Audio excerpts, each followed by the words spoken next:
Hello India, how are you all? I hope and I wish you all are fine.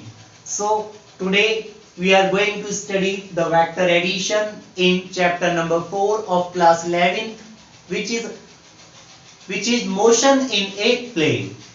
तो सबसे पहले मैं ये बात करना चाहूंगा कि हम वेक्टर एडिशन को डिस्कस ही क्यों कर रहे हैं जब अच्छा खासा एल्जेब्रा मेरे पास है। तो इसको समझने के लिए एक बहुत ही प्यारा सा एग्जांपल यहां डिस्कस कर रहा हूं। मान लीजिए एक वेक्टर है जिसका मैग्नीट्यूड है 7 न्यूटन। फोर्स का एक वेक्टर है जिसका मैग्नीट्यूड है 7 न्यूटन। यहां से यहां तक की जो लेंथ है इस वेक्टर की ये मैग्नीट्यूड को रिप्रेजेंट करती है और ये एरो डायरेक्शन को बता ही रहा है। और दूसरा वेक्टर है इसी पॉइंट पे दूसरा जो फोर्स लग रहा है वो है इस डायरेक्शन में, या फिर मैं कह सकता हूं कि दूसरा वेक्टर है 5 न्यूटन इस डायरेक्शन में। तो इस ऑब्जेक्ट पे दो फोर्स लग रहे हैं, एक 7 न्यूटन इस डायरेक्शन में, 5 न्यूटन इस डायरेक्शन में। यहां से यहां तक इस वेक्टर की लेंथ मैग्नीट्यूड को रिप्रेजेंट कर रही है और डायरेक्शन इस एरो के द्वारा रिप्रेजेंट कर दी गई है। इन दोनों का रिजल्टेंट क्या 12 न्यूटन हो सकता है? बच्चे को भी देखते ही समझ में आ जाएगा 12 न्यूटन इन दोनों का सम नहीं होगा, मतलब सिंपल एल्जेब्रा में यूज नहीं कर सकता। तो फिर क्या यूज करेंगे? इनका रिजल्टेंट, वेक्टर्स का रिजल्टेंट निकालने के लिए मुझे डिफरेंट अप्रोच लगानी पड़ती है और वही अप्रोच कहलाती है vector addition. So this is the cause, ये रीजन है कि हमें वेक्टर एडिशन पढ़ना पड़ेगा, क्योंकि वेक्टर क्वांटिटीज में जो डायरेक्शन होती है वो बहुत इंपॉर्टेंट होती है। अभी इसी खेल को इसी एग्जांपल से समझो। अगर यही वेक्टर 7 न्यूटन होता, यही वेक्टर 5 न्यूटन होता, लेकिन अगर ये दोनों वेक्टर एक ही डायरेक्शन में होते तब निश्चित रूप से इन दोनों का रिजल्टेंट 12 न्यूटन आ सकता था। 12 न्यूटन इन दोनों का रिजल्टेंट आ जाता। लेकिन अगर इन्हीं दोनों वेक्टर्स की डायरेक्शन को मैं ऐसे कर देता हूं अपोजिट, एक 7 न्यूटन का फोर्स इधर, 5 न्यूटन का फोर्स इधर, तब इन दोनों का रिजल्टेंट 2 न्यूटन का आ जाता। तब इन दोनों का रिजल्टेंट 2 न्यूटन आ जाता। यहां इस केस में रिजल्टेंट ना तो 12 न्यूटन था न 2 न्यूटन था। इस केस में रिजल्टेंट 12 न्यूटन आया, इस केस में रिजल्टेंट 2 न्यूटन आया। मैंने केवल उन दोनों वेक्टर्स की हर बार डायरेक्शंस को चेंज किया है। तो एक बात निश्चित है कि वेक्टर्स का एडिशन करते टाइम डायरेक्शन बहुत इंपॉर्टेंट होती है, इसीलिए हम पढ़ने जा रहे हैं वेक्टर एडिशन। और वेक्टर एडिशन में पहला जो लॉ हमें पढ़ना है वो है triangle law of vector addition. Triangle नाम याद कर लें, triangle law of vector addition. एक वेक्टर मुझे दिया जा रहा है, वेक्टर ए, ये वेक्टर ए दिया जा रहा है और ध्यान रखें ये जो बना रहा हूं ये वेक्टर का पिक्चोरियल रिप्रेजेंटेशन है। पिक्चोरियल रिप्रेजेंटेशन मतलब मैं आपको मैग्नीट्यूड नहीं बताऊंगा कितना है, बल्कि बस ये वेक्टर आपको दे दूंगा, इसमें आपको जो लेंथ है वो आपको देख के या लेंथ को मेजर करके पता करना होगा कि मैग्नीट्यूड कितना होगा। क्लियर? इसको बोलते हैं पिक्चोरियल रिप्रेजेंटेशन। केवल पिक्चर आपको वेक्टर की दी जा रही है, मैं नहीं बताऊंगा 7 न्यूटन है या फिर डायरेक्शन एक्स एक्सिस की तरफ है या वाई एक्सिस की तरफ, व्हाटएवर। ये बस मैं आपको एक डायग्राम दूंगा और डायग्राम से ही आपको मैनिपुलेट करना होगा, सोचना होगा कि क्या इसका मैग्नीट्यूड हो सकता है, डायरेक्शन क्या इसकी हो सकती है। एग्जैक्ट डेटा आपको नहीं दिया जाएगा। तो this is known as pictorial representation. Vector A का पिक्चोरियल रिप्रेजेंटेशन मैंने आपको दिया है और ये है वेक्टर बी। मैग्नीट्यूड क्या होगी, डायरेक्शन क्या होगी वो मैं नहीं बता रहा, that is the pictorial representation of the vector B. हाँ, इतना जरूर है, लेंथ थोड़ी कम है तो इसके कंपैरिजन में इसका मैग्नीट्यूड कम होगा और इसकी डायरेक्शन इधर है, इसकी डायरेक्शन इधर है, तो दोनों की डायरेक्शंस भी अलग अलग हैं, ये तो निश्चित है, श्योर है। अब इन दोनों का रिजल्टेंट कैसे फाइंड आउट करेंगे? मैं पहले स्टेटमेंट लिख देता हूं, फिर हम रिजल्टेंट फाइंड आउट करेंगे। रूल क्या है? रूल मुझसे ये कहता है हेड ऑफ फर्स्ट, पहले वेक्टर का जो हेड है उसको मिला दो किसके साथ, टेल ऑफ सेकंड, दूसरे वेक्टर की टेल के साथ। देन तो फिर रिजल्टेंट क्या होगा, रिजल्टेंट कैसे फाइंड आउट करेंगे, रिजल्टेंट का पिक्चोरियल रिप्रेजेंटेशन कैसे आएगा, देन रिजल्टेंट इज क्या होगा, tail of first to the head of second. इसको पढ़ के आपको निश्चित रूप से कुछ भी समझ में नहीं आने वाला है। जब तक मैं इसको सॉल्व नहीं करूंगा, इसको बना के नहीं दिखाऊंगा, तब तक आपको समझ में नहीं आएगा। एक बार वापस रीड करने की कोशिश करते हैं। पहले के हेड को दूसरे के टेल से मिलाना है, तो फिर रिजल्टेंट जो होगा पहले के टेल से लास्ट वाले के यानी कि दूसरे वाले के हेड की तरफ होगा। क्लियर? देखते हैं, कोशिश करते हैं। इस वेक्टर को ओके सेपरेटली यहां बना दो या फिर यहीं रहने दो, यहीं पे इसको सॉल्व करने की कोशिश करते हैं। यहां रहने दो, वेक्टर ए है। अब वेक्टर बी को बिना डायरेक्शन चेंज किए यहां लेके आओ, उठाकर यहां लेके आए वेक्टर बी को। डायरेक्शन चेंज हमें इसमें नहीं करनी थी, डायरेक्शन चेंज नहीं करनी थी, एज इट इज उठा के यहां ले आए। ओके, अब पढ़ते हैं। अच्छा देखो, अब पढ़ते हैं कि वाकई में ये जो स्टेटमेंट लिखा था सही है या नहीं। हेड ऑफ फर्स्ट पहले के हेड को, ठीक है, टेल ऑफ सेकंड दूसरे के टेल से मिला रखा है यहाँ पे, तो यहां तक तो बात ठीक है। हेड ऑफ फर्स्ट पहले के हेड को दूसरे वेक्टर के टेल से मिला दिया है, यहां तक तो बात ठीक है। अब रिजल्टेंट जो होगा वो पहले की टेल से, ये पहला वेक्टर मान रखा था, और दूसरे वाले के हेड की तरफ होगा, दूसरे वाले के हेड की तरफ होगा। एरो भी बना दो इसी डायरेक्शन में, एरो यहां बना दो, अदरवाइज यहां भी बना सकते हो आप, कोई प्रॉब्लम नहीं है। यहां बना दो तो ये इसका रिजल्टेंट होगा। अब इस रिजल्टेंट को लिखेंगे कैसे हम? इस रिजल्टेंट का सिंबल मैंने मान लिया वेक्टर आर है, इस रिजल्टेंट का सिंबल मैंने मान लिया वेक्टर आर है। तो वेक्टर आर किसके बराबर होगा? ए प्लस बी के बराबर होगा क्या?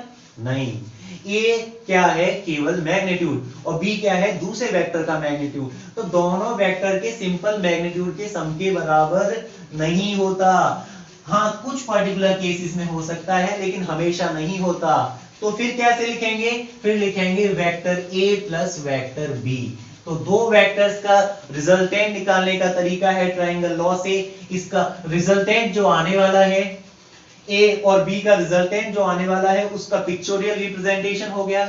मैग्नीट्यूड क्या होगा? यहां से यहां तक की लेंथ जो है मैग्नीट्यूड को रिप्रेजेंट कर रही है। इस वेक्टर की जो डायरेक्शन है वो रिजल्टेंट की डायरेक्शन को रिप्रेजेंट कर रही है। इसको लिखते कहते हैं vector R is equal to resultant vector R is equal to, जिसमें वेक्टर फॉर्म में लिख रहे हैं। वेक्टर फॉर्म में लिखने का मतलब है मैग्नीट्यूड डायरेक्शन दोनों की हम बात कर रहे हैं। पिक्चोरियल रिप्रेजेंटेशन में किसके बराबर होगा? ए और बी के सिंपल नहीं, बल्कि वेक्टर सम के बराबर होगा।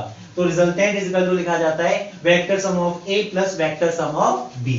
सो this is the method to find out the resultant of given two vectors by the triangle law of vector addition। अब वेक्टर एडिशन का जो सेकंड लॉ हम पढ़ने जा रहे हैं वो है parallelogram law of vector addition. वापस से नाम याद करो, parallelogram law of vector addition. पहला कौन सा था? Triangle law of vector addition. अभी कौन सा है? Parallelogram law of vector addition. तो पहले की ही तरह मैंने दो वेक्टर यहां वापस से कंसीडर किए हैं। यहां वेक्टर ए है, थोड़ा सा मैग्नीट्यूड ज्यादा रख लेता हूं ताकि अंतर इजीली दिखता रहे। दूसरा वेक्टर यहां वापस से वेक्टर बी दे दिया जाता है, थोड़ा सा छोटा बनाया है।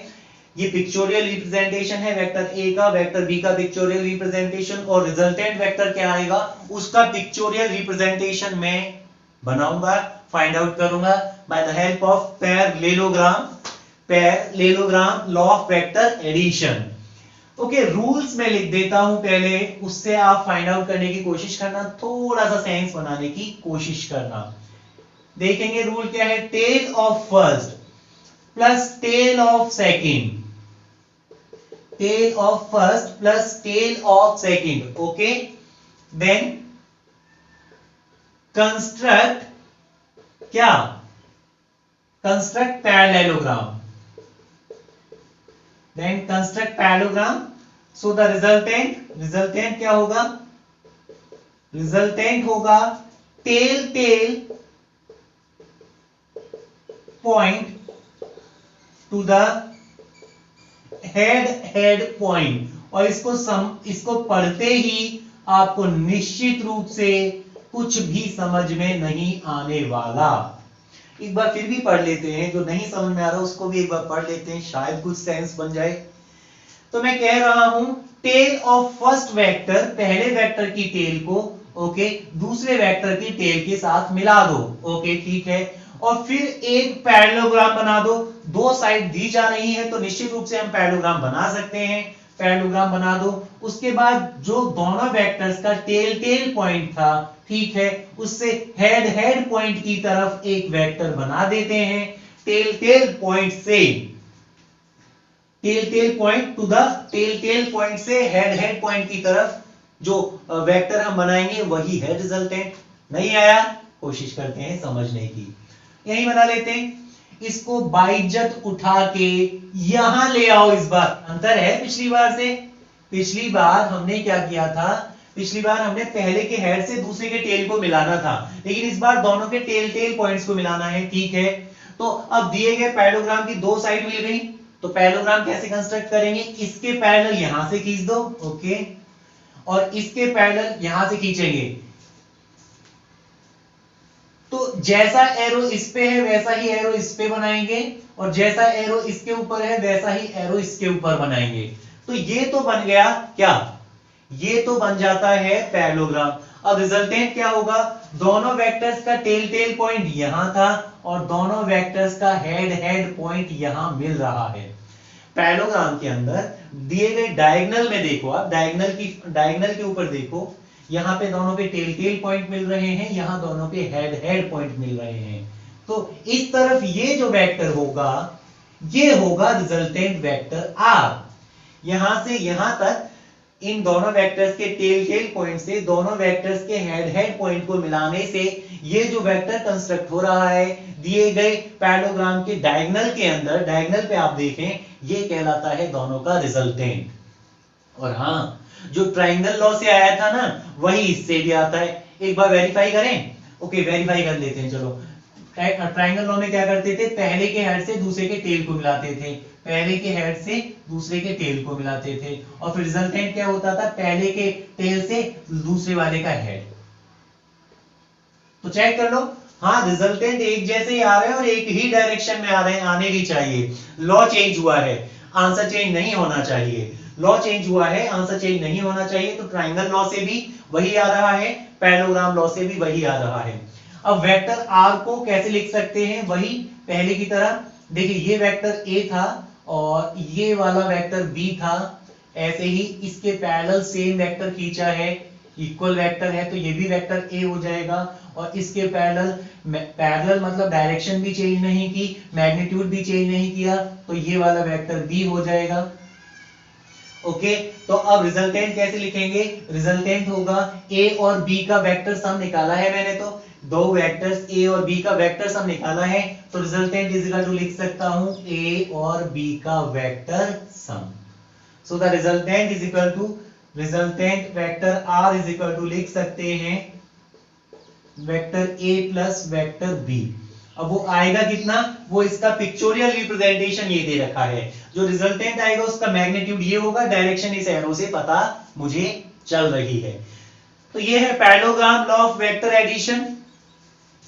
मैग्नीट्यूड की अगर मैं बात करूं तो मैग्नीट्यूड यहां मैं फाइंड आउट नहीं कर सकता। मैग्नीट्यूड के लिए मैं आगे चल के एक डेरिवेशन करूंगा जिसमें यहां से यहां तक की लेंथ कितनी आएगी, मैग्नीट्यूड कितना आएगा, वो भी मैं पता कर लूंगा। अभी मैं केवल पिक्चोरियल रिप्रेजेंटेशन बना रहा हूं रिजल्टेंट के। और रिजल्टेंट का फॉर्मूला क्या लिखते हैं, resultant of any two vector is equal to the vector sum of vector A plus the vector sum of vector B. दो वेक्टर्स के वेक्टर सम के बराबर होता है कौन, रिजल्टेंट।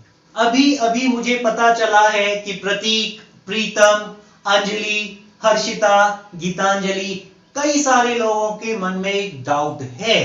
उनका कहना है सर मैथमेटिक्स में तो हम ऐसे भी जोड़ लेते हैं 5 + 7 + 3 + 2 + 1 + 10 कितना होगा, मतलब बहुत सारी क्वांटिटीज को भी जोड़ लेते हैं। इसमें तो आपने केवल दो क्वांटिटीज को ही जोड़ना सिखाया है।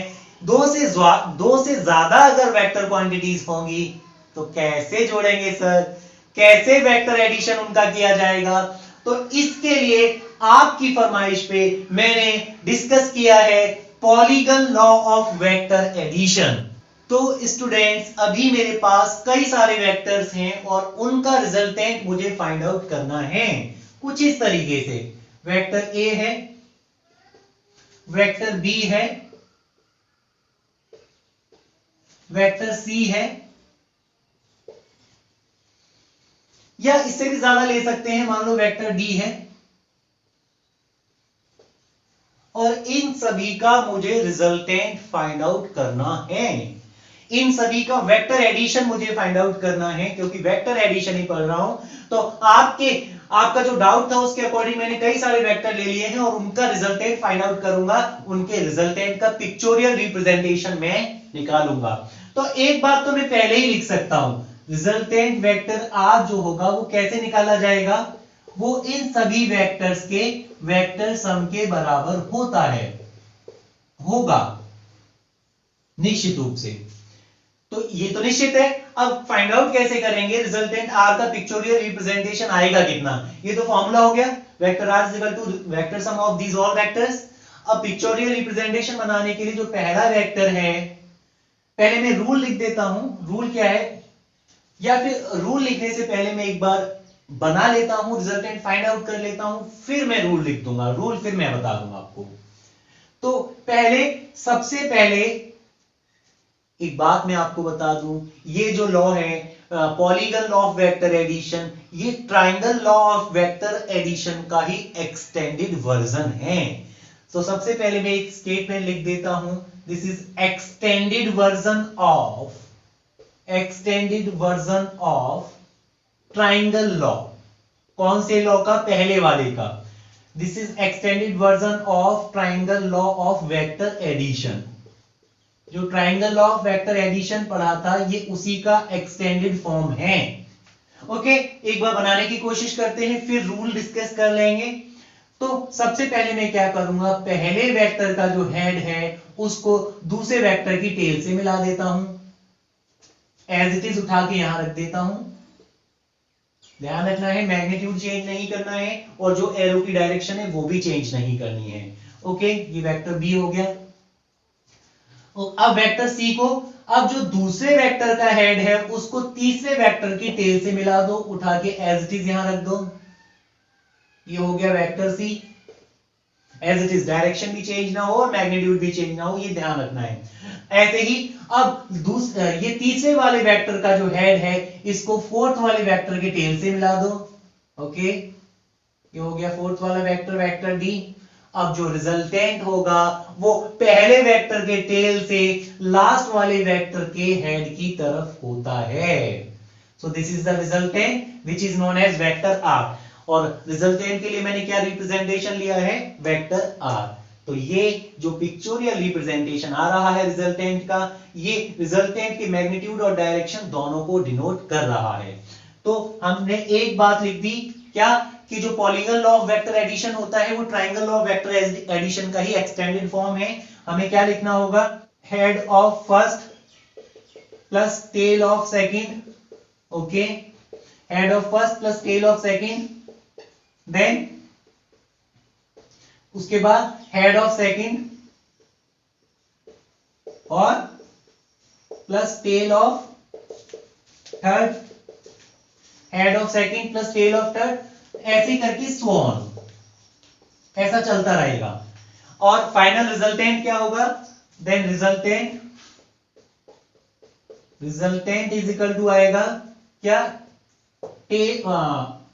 टेल ऑफ फर्स्ट,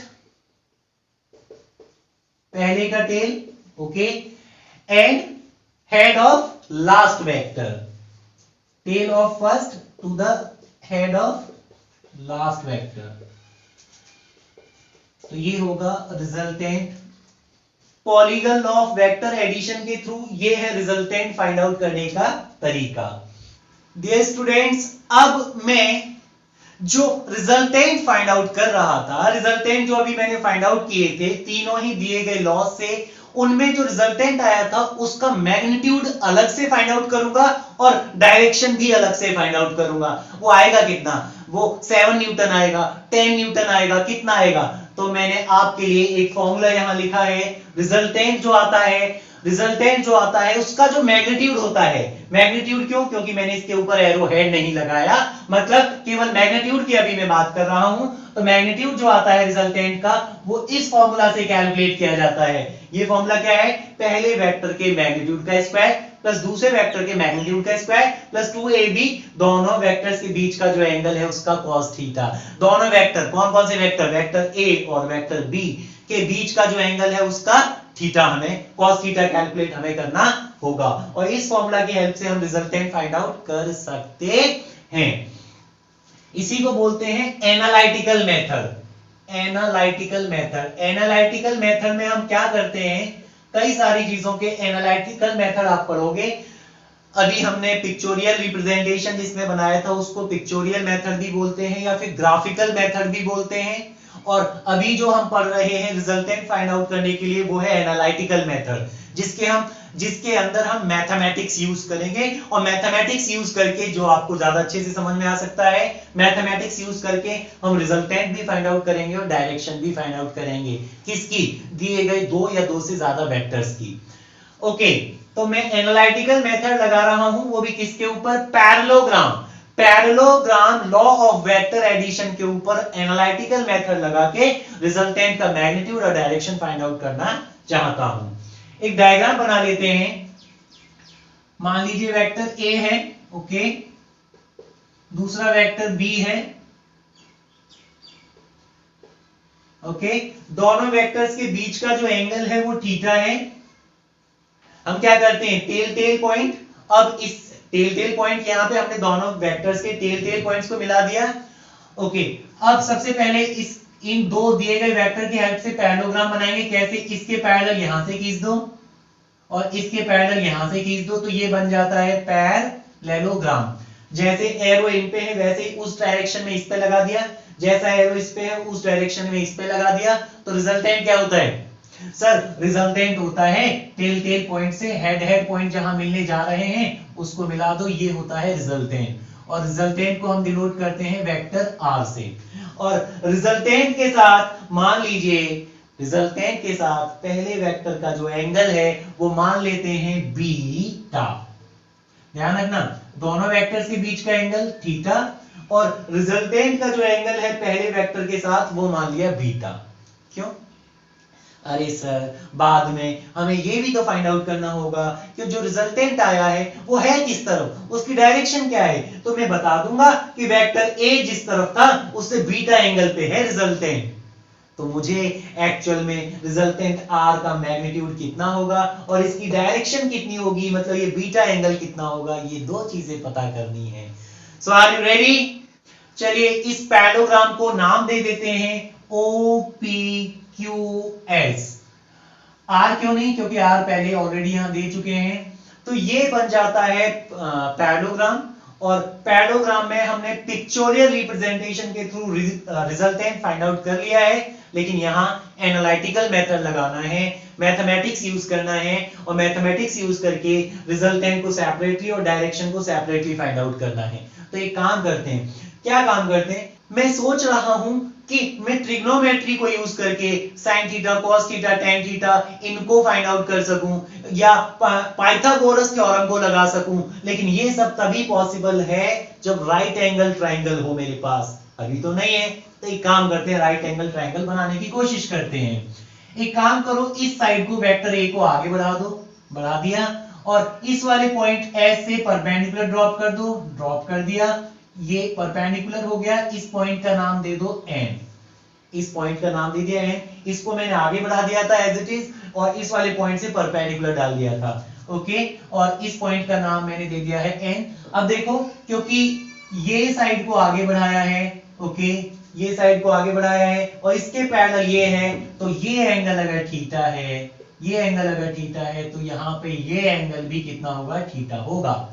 इसको आगे बढ़ा दिया है, और इसके पैरेलल ये है, तो जितना एंगल यहां था उतना ही एंगल यहां होगा, कितना होगा? मतलब थीटा होगा।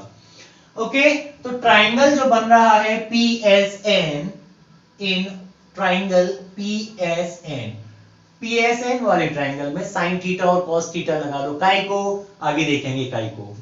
सबसे पहले sin थीटा होगा, sin थीटा क्या होता है, परपेंडिकुलर अपॉन हाइपो, तो यहां से sin थीटा देखोगे तो परपेंडिकुलर है SN अपॉन में हाइपो है PS।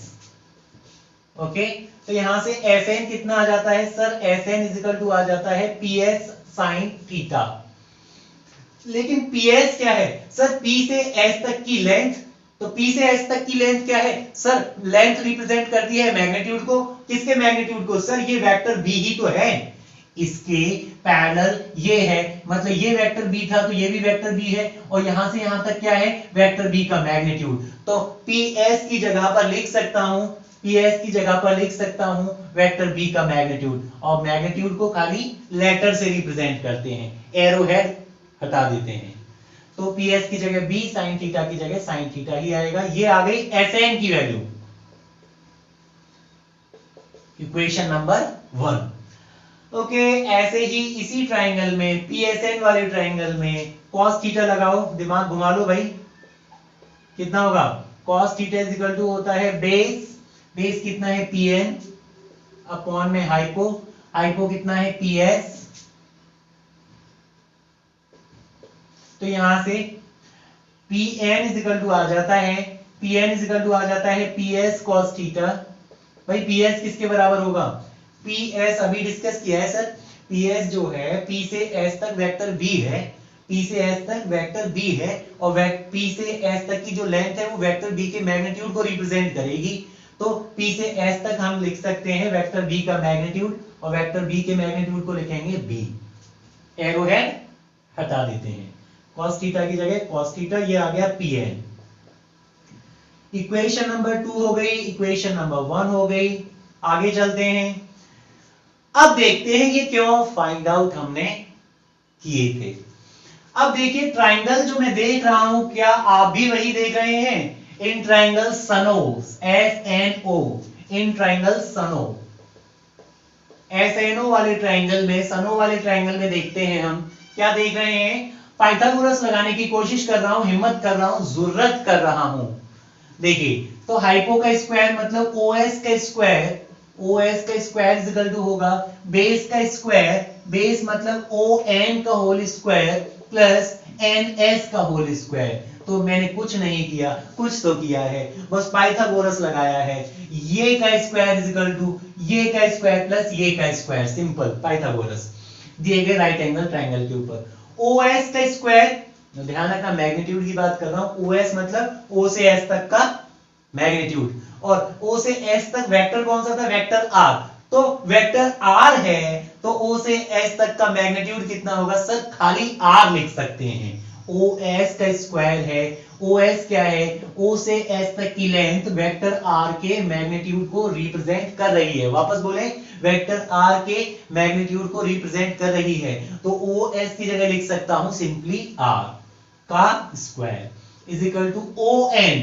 ON को क्या लिख सकते हैं सर, ON को लिख सकते हैं OP plus PN, OP plus PN, और ON का होल स्क्वायर था, ON की जगह OP प्लस PN लिख दिया, होल स्क्वायर की जगह whole square plus NS, okay, NS का होल स्क्वायर की जगह NS का होल स्क्वायर ही रहने दो, क्लियर। अब वैल्यूज पुट कर रहा हूं, इक्वेशन नंबर 3 नाम दे देते हैं, वैल्यूज पुट करते हैं, ये तो R स्क्वायर है ही, OP ओम प्रकाश, O से P, ये क्या है, O से P सर वेक्टर A था, ये क्या था वेक्टर A,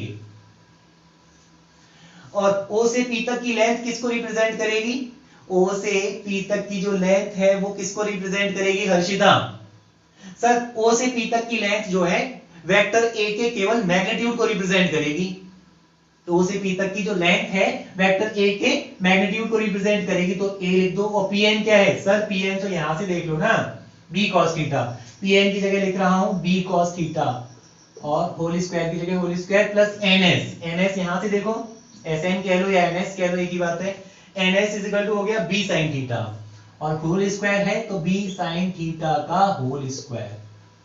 गुरु हो जा शुरू इसका होल स्क्वायर करने के लिए, तो मैं लिख सकता हूं R square is equal to A plus B का होल स्क्वायर निकालना आता है ना, पहले का स्क्वायर तो A स्क्वायर, दूसरे का स्क्वायर तो B square cos square theta plus double of दोनों का multiply A B cos theta plus B sine theta whole square करेंगे तो B square sine square theta. एक काम कर इसको और इसको B square cos square theta B square sine square theta identity बनाने के लिए दोनों को साथ साथ मिला के रखते। तो आर स्क्वायर इक्वल टू होता है ए स्क्वायर की जगह ए स्क्वायर आएगा और B square sine square theta okay plus B square cos square theta very good plus 2ab cos theta. Sir साथ साथ क्यों लिखेंगे? क्योंकि मैं बी स्क्वायर कॉमन लेने के बाद एक आइडेंटिटी बना सकता हूं और वो आइडेंटिटी आपने क्लास 10th में पढ़ी है। बी स्क्वायर कॉमन लेने के बाद बचता है sine square theta plus cos square theta. B square common लेने के बाद sine square theta plus cos square theta plus separately बच रहा है 2ab cos theta. Sine square theta plus cos square theta क्या होता है? सर ये तो एक आइडेंटिटी है जो कि कक्षा 10th में आपने पढ़ी है। क्या होती है इसकी वैल्यू? सर इसकी वैल्यू होती है 1 होती है। तो क्या बचा मेरे पास? यहां लिख दो, बता दो, क्योंकि sir sine square theta plus cos square theta is equal to 1, तो resultant R square is equal to आ जाएगा ए स्क्वायर की जगह A square plus B square बोले तो दूसरे वेक्टर के मैग्नीट्यूड का स्क्वायर और ये खत्म हो चुका है और प्लस बच रहा है 2ab cos थीटा। ये आर स्क्वायर की वैल्यू आ गई, तो आर की वैल्यू क्या होगी? दोनों साइड का अंडर रूट, आर स्क्वायर का अंडर रूट क्या आएगा? आर, और इस साइड पे अंडर रूट लगा दो सिंपली, तो आर इज इक्वल टू हो जाएगा अंडर रूट के अंदर A square plus B square plus 2ab cos theta. Check कर भाई, चेक कर, यही पता करना था क्या? r is equal to under root a square plus b square plus 2ab cos theta पढ़ेगा कैसे? पहले वेक्टर के मैग्नीट्यूड का स्क्वायर प्लस दूसरे वेक्टर के मैग्नीट्यूड का स्क्वायर प्लस 2 पहले वेक्टर का मैग्नीट्यूड इनटू दूसरे वेक्टर का मैग्नीट्यूड इनटू cos ऑफ दोनों वेक्टर्स के बीच का एंगल। लेकिन दोनों वेक्टर्स को बनाना कैसे होगा, सजाना कैसे होगा? एंगल किस कंडीशन में फाइंड आउट करेगा? कैसे? पहले वेक्टर के टेल को दूसरे वेक्टर के टेल से मिलाएगा, तब जो एंगल बन रहा है वो कहलाता है थीटा। सुन, ट्राइंगल लॉ मत लगा लेना, ऐसा मत करना कि पहले वेक्टर का मैग्नीट्यूड और पहले वेक्टर के हेड से दूसरे वेक्टर के टेल को मिला दिया और फिर तू थीटा ढूंढ रहा है। थीटा ऐसे नहीं ढूंढना, जहां टेल पॉइंट मिल रहे हैं दोनों वेक्टर्स के बीच का एंगल, वो कहलाता है थीटा। तो इसमें अब तक मैं जो रिजल्टेंट आ रहा था उसका मैग्नीट्यूड पता कर चुका हूं r, लेकिन डायरेक्शन पता करना बाकी है। डायरेक्शन कैसे हम पता करेंगे? डायरेक्शन में फाइंड आउट कर सकता हूं यहां से बीटा निकाल के। बीटा कैसे फाइंड आउट करेंगे? मैं यहां से मिटा लेता हूं, इसका नाम और निशान मिटा लेता हूं, उसके बाद हम बीटा फाइंड आउट करने की कोशिश करेंगे। ओके, तो एक काम करते हैं, ट्राइंगल लेते हैं OSN या फिर वही SNO ले लो, इन ट्राइंगल सनो SNO वाले ट्राइंगल में देखो tan बीटा लगा भाई। tan बीटा क्या होगा? सर SNO वाले ट्राइंगल में tan beta is equal to होगा परपेंडिकुलर अपॉन बेस। परपेंडिकुलर कितना है? SN या NS, कुछ भी कह ले, SN कह ले, SN, और बेस कितना है सर? ON, O से N तक, ये है बेस। ओके, लेकिन ON तेरे को पूरा एक साथ पता नहीं है, तो ON को लिख ले OP प्लस PN। तो SN अपॉन में ON पता नहीं है तो OP प्लस PN लिख ले, OP प्लस PN। अब वैल्यूज को पुट करना स्टार्ट कर। SN कितना है? सर SN है B sin थीटा, तो B sin theta, okay, upon में OP कितना है? सर O से P तक की लेंथ, OP मतलब O से P तक की लेंथ, O से P तक की लेंथ किसको रिप्रेजेंट करती है? O से P तक की लेंथ आदित्य किसको रिप्रेजेंट करेगी? O से P तक की लेंथ रिप्रेजेंट करती है सर जी वेक्टर A के मैग्नीट्यूड को, तो मैग्नीट्यूड को लिखा जाता है ऐसे। और Pn क्या है? यहां से चल, Pn है B cos थीटा। तो tan बीटा का फॉर्मूला आ जाता है B sin थीटा अपॉन में A plus B cos theta. tan beta is equal to आ जाता है B sin थीटा अपॉन में A plus B cos theta. याद करना पड़ेगा तुझे, एज इट इज रटना पड़ेगा, 5-6 बार लिखेगा, याद हो जाएगा। B sin थीटा अपॉन में A plus B cos theta. लेकिन सुन, बात को गौर से सुन, डायग्राम बना और फिर इस फॉर्मूले को याद कर, डायग्राम बना और फिर इस फॉर्मूले को याद कर, तो ये डेरिवेशन कंप्लीट हो जाता है जिसमें मैंने मैग्नीट्यूड फाइंड आउट किया था, फिर मैंने जो रिजल्टेंट आया है उसकी वेक्टर ए के साथ एंगल कितना होगा, डायरेक्शन क्या होगा, ये फाइंड आउट कर लिया है। अब मैं 2-3 केस स्टडीज में करूंगा, कुछ केस स्टडी हम इसमें करने जा रहे हैं जहां से हमने लास्ट क्लास में बात डिस्कस की थी। क्या डिस्कस की थी कि दो वेक्टर अगर इस तरीके से होंगे, दो वेक्टर अगर सेम डायरेक्शन में होंगे, दो वेक्टर अगर अपोजिट डायरेक्शन में होंगे तो रिजल्टेंट कितने आएंगे। तो अब हम कुछ केस स्टडीज में पढ़ने जा रहे हैं। केस स्टडी नंबर 1 है, केस स्टडी नंबर 1 है। अब ये जो दोनों वेक्टर हुआ करते थे अगर एक ही डायरेक्शन में हो जाएं, अगर दो वेक्टर जो है वेक्टर ए और वेक्टर बी दोनों एक ही डायरेक्शन में हो जाएं, दोनों एक ही डायरेक्शन में हो जाएं मतलब दोनों के बीच का एंगल कितना हो जाएगा सर जी, 0 हो जाएगा क्योंकि दोनों एक ही डायरेक्शन में है, थीटा इज इक्वल टू 0। अब जो फॉर्मूला रिजल्टेंट का निकाला था, क्या निकाला था, √a² + b² + 2ab cos theta. इसमें थीटा की वैल्यू 0 पुट कर दे। सर थीटा की वैल्यू 0 पुट करूंगा तो cos 0 की वैल्यू होती है 1। तो ये हो जाएगा r resultant √a² + b² + 2ab।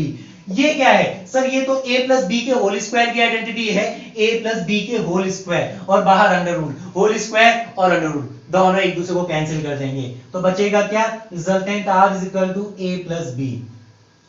ये क्या हुआ सर, आप तो हमें फॉर्मूला बताते थे कि रिजल्टेंट r आता है वेक्टर a + वेक्टर b, लेकिन अभी तो कुछ और ही निकाल दिया।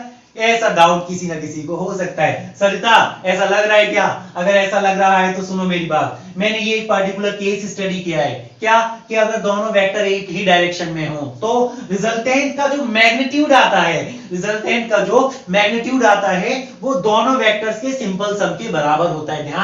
ध्यान रख बहुत अच्छे से ध्यान रख। दो वेक्टर है, मान ले दो फोर्स है, एक फोर्स लगा के 5 न्यूटन फोर्स लगा के तू इधर खींच रहा है, दूसरा पर्सन भी 7 न्यूटन फोर्स लगा के इधर ही खींच रहा है, तो 12 न्यूटन आ जाएगा रिजल्टेंट इसी डायरेक्शन में। मतलब अगर दो वेक्टर एक ही डायरेक्शन में होते हैं, दो वेक्टर एक ही डायरेक्शन में होते हैं तो फिर तेरे को ज्यादा सोचने की जरूरत नहीं है। उन दोनों वेक्टर्स का जो रिजल्टेंट आता है वो उन दोनों वेक्टर्स के सिंपल सम के बराबर आता है। याद कर दो वेक्टर सेम डायरेक्शन में तो रिजल्टेंट दोनों के सिंपल सम के बराबर आ जाता है। ओके, ये केस स्टडी 1 हो गया। केस स्टडी सेकंड की हम बात करें, अगर केस स्टडी सेकंड में एक काम करते हैं, अब दोनों वेक्टर्स को अपोजिट कर देते हैं। वेक्टर ए इधर, ओके, वेक्टर बी इधर, बढ़िया शानदार। अब रिजल्टेंट कितना आएगा, दोनों अपोजिट हैं मतलब दोनों वेक्टर्स के टेल पॉइंट को मिला के देख, दोनों वेक्टर्स के बीच का एंगल कितना नजर आ रहा है सर, 180 नजर आ रहा है। तो नजर आ रहा है तो लिख देना 180 डिग्री। तो रिजल्टेंट का फॉर्मूला क्या होता है सर, वही होता है जो ऊपर लिखा है, अंडर रूट पहले वेक्टर के मैग्नीट्यूड का स्क्वायर तो a² प्लस दूसरे वेक्टर के मैग्नीट्यूड का स्क्वायर तो b² प्लस 2ab दोनों के बीच का एंगल cos 180।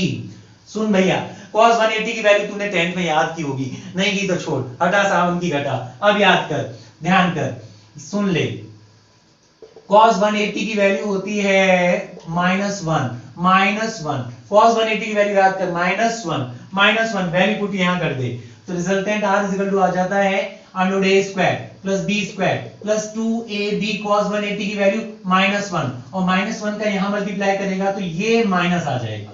तो ऐसे लिख दे। और ये क्या है सर, ये तो आइडेंटिटी है, कब पढ़ी थी, 10th में पढ़ी थी, बहुत अच्छे से पढ़ी थी, कुछ लोगों ने तो खाली यही पढ़ी थी बस। ओके, a² + b² - 2ab, ये हो गया सर a - b का होल स्क्वायर, a - b का होल स्क्वायर और होल स्क्वायर के ऊपर अंडर रूट, होल स्क्वायर से अंडर रूट हटा सावन की घटा, तो r क्या बचेगा a - b। सर ये तो फॉर्मूला कुछ और ही आ गया। हाँ, तो केस स्टडी पढ़ रहे हैं ना हम, कुछ पार्टिकुलर केस पढ़ रहे हैं, हम नॉर्मल नहीं पढ़ रहे, हम जनरल नहीं पढ़ रहे, हम कुछ पर्टिकुलर केस पढ़ रहे हैं। और सुन, ये वेक्टर नहीं निकाल रहा मैं, केवल मैग्नीट्यूड निकाल रहा हूं, किसका, रिजल्टेंट का। तो रिजल्टेंट का मैग्नीट्यूड किस केस में, जब दो वेक्टर अपोजिट होते हैं, वो मैग्नीट्यूड जो होता है दोनों वेक्टर्स के मैग्नीट्यूड के सिंपली माइनस के बराबर होता है। जैसे एग्जांपल के लिए मैंने कहा 12 न्यूटन फोर्स इधर लगा हुआ है और 7 न्यूटन फोर्स इधर लगा हुआ है, तो आपको ज्यादा नहीं सोचना, ये सब कुछ नहीं करके देखना। आप ये देखो दो वेक्टर हैं और दोनों की डायरेक्शन एक दूसरे के अपोजिट है, तो सर ने कौन सा केस स्टडी पढ़ाया था? सर ने कहा था कि उस केस में क्या है, आपको सिंपली माइनस कर देना है। तो 12 में से 7 गया तो आप जानते ही हैं, इतना तो आप जानते ही हैं, ये आ जाता है 5 न्यूटन। कैसे किया हमने? सिंपली माइनस करके कर दिया। अब जो तीसरा इसमें केस स्टडी मैं आपको बताने जा रहा हूं, केस स्टडी थर्ड जो आपको इसमें डिस्कस करना है, वो भी मजेदार है। और भैया वो शॉर्टकट तो तू कई बार यूज करेगा। क्या? अगर तुझे याद है लास्ट वाला लेक्चर, तो मैंने दो वेक्टर्स को इस तरीके से किसी पर्टिकुलर एंगल पे भी लिया था, तो मैं यहां पे उन दोनों वेक्टर्स को 90 डिग्री के एंगल पे ले रहा हूं। अभी मैंने केस स्टडी थर्ड के अंदर मैंने दोनों वेक्टर्स, कौन कौन से वेक्टर ए और वेक्टर बी को एक दूसरे से 90 डिग्री पे ले रखा है, और फिर रिजल्टेंट फाइंड आउट करना मैं चाहता हूं। पहले बता दे भैया थीटा क्या है, टेल पॉइंट जहां मिल रहे हैं, ठीक है, वहां पे देख थीटा कितना है, दोनों के बीच का एंगल कितना है, 90 डिग्री है। तो अब क्योंकि फॉर्मूला होता है, फॉर्मूला तो सर जी ये होता है, अब थीटा की वैल्यू यहां पुट कर दे तो resultant R is equal to आ जाएगा A square plus B square plus 2ab cos 90। जिसको नहीं याद है वो अब याद कर लो। cos 90 की वैल्यू 0 होती है, cos 90 की वैल्यू 0 होने की वजह से ये पूरा टर्म 0 हो जाएगा और रिजल्टेंट आ जाएगा under root of a square plus b square. Resultant आ जाएगा under root of a square plus b square. कब? जबकि दोनों परपेंडिकुलर होते हैं। अब उसी एग्जांपल पे आ जा। मैंने कहा था ये फोर्स 12 न्यूटन है, मैंने कहा मान लो ये फोर्स 7 न्यूटन है और दोनों 90 डिग्री के एंगल पे हैं। रिजल्टेंट निकाल। ये सब करने के बजाय बस इतना पता तुझे जैसे चल जाता है कि दोनों परपेंडिकुलर हैं, तो तुझे क्या करना है, यही शॉर्ट ट्रिक लगा देनी है। क्या सर? रिजल्टेंट का मैग्नीट्यूड जो होगा वो होगा पहले वेक्टर के मैग्नीट्यूड का स्क्वायर प्लस दूसरे वेक्टर के मैग्नीट्यूड का स्क्वायर का अंडर रूट, और जो भी वैल्यू आए वो हो जाएगा रिजल्टेंट का मैग्नीट्यूड। चलिए आज की क्लास को यहीं हम फुल स्टॉप देते हैं, मिलेंगे नेक्स्ट क्लास में, तब तक के लिए जय हिंद जय भारत।